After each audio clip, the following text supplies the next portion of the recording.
जय जगन्नाथ बंधु मैंने आरएम देसी फार्म में आपण स्वागत। आपण मानक मोर मु पूर्व भिडियो देखी किपरि झुडुंगा आमर हुड़ा दि जाइथिला। तेणु हुड़ा दि जावाटा आमर मात्र 10 दिन पर्यंत आज को होईछि। 10 दिन पर देखंतु गछर ग्रोथ किपरि आसीछि। एटी देखंतु फर्स्ट रो, सेकेंड रो आउ एटा होछि आमर थर्ड रो। तेणु ये आमर जोटा लगी एगुटे सब टैगिंग भी करा जाइछि, कारण कौन किपरि कौन ट्रीटमेंट करा जीवो सेटा देखी ता उपरे आमर ट्रायल करा जाए। आउ एठी आमर जोटा लगी एटा पाखापाखि गोटे गुंठ पर्यंत हम।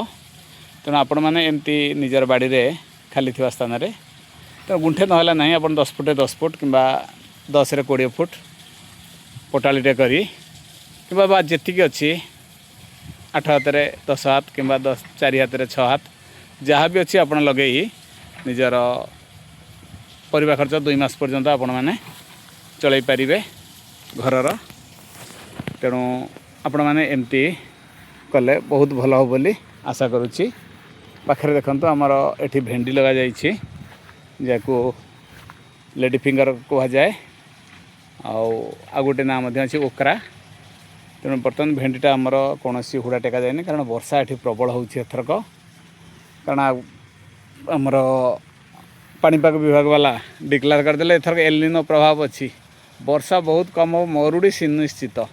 किंतु बर्तमान पर्यंत ये वर्षा है पुणी डिक्लेयर कले जे आमर दरकार ठारू 22% बा आज तारीख पर्यंत जी हवा कथा ताठू 22% अधिक है।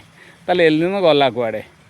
तेणु जदि एलिनो प्रभाव अच्छी वर्षा हम ताले तुम सठिक पानीपाग करवा द्वारा होता कौन आमर ये जो भेंडीटा लगे आम आउ टे आगुरी लगे तार हुड़ा फुड़ा दे था। किंतु बर्तमान एमती है पाग ना हुड़ा टिके होची ना गछ ग्रोथ करी होची। आ फल कौन हम ना गछर ग्रोथ आसबनी। गछर ग्रोथ न आसला माने गछ फलिबा भी कम करिवो।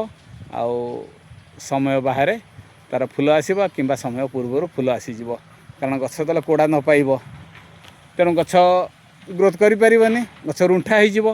तेणु यही सब न करवा लगी आपण मैंने तार पदक्षेप नेबे एवं वर्षा को देखी निजर बाड़ी बगीचार गछ लगे। ये जो पानीपाग विभाग वाला जो डिक्लेरेशन कर आदौ ध्यान दिंतुनि। तापर 1 2 3 जिनस कृषक केबे से मानक कथा को ध्यान दिएनी।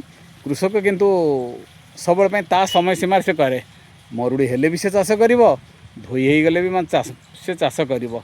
ता मेरुदंड सब थर भांगु थाए, तथापि से आग को बढ़िबा चेष्टा करे। ये जमती वर्ष गत वर्षटा आमर है कौन सी धान मिलर वाला किणवा लगी सब जगार प्रश्न नाती। एवं भी किसी जगार धान पड़ी रही गजा हो गला बिक्री हो पारुनी, तथापि से माने तांकर चेष्टार लगी पुणी वर्ष तली पकई बिल रुआ रुई आरंभ करदे। केते जगार आरंभ हो गला तला रुआ रुई और आउ केते जगार तला पड़ुछि।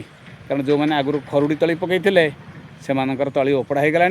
बर्तमान जो मैंने पकाउछन्ति से माने कादुओ करी गजा करी ताको तली पकाउछन्ति।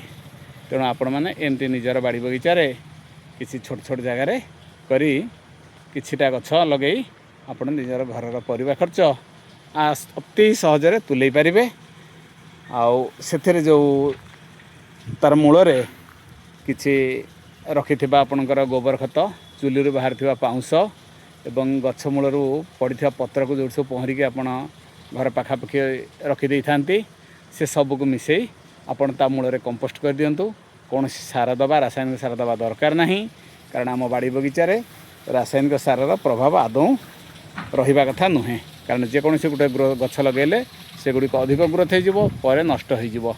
तेणु आपण मैंने सब आपणकर कंपोस्ट दबाको चेष्टा करेंगे, कारण ऑर्गेनिक उपाय जो जिनसटी फलिब ता खाइले आमर रोग शरीर को आसबार संभावना कम थाए, बा रोग आमको एत शीघ्र आक्रमण करि न थाए।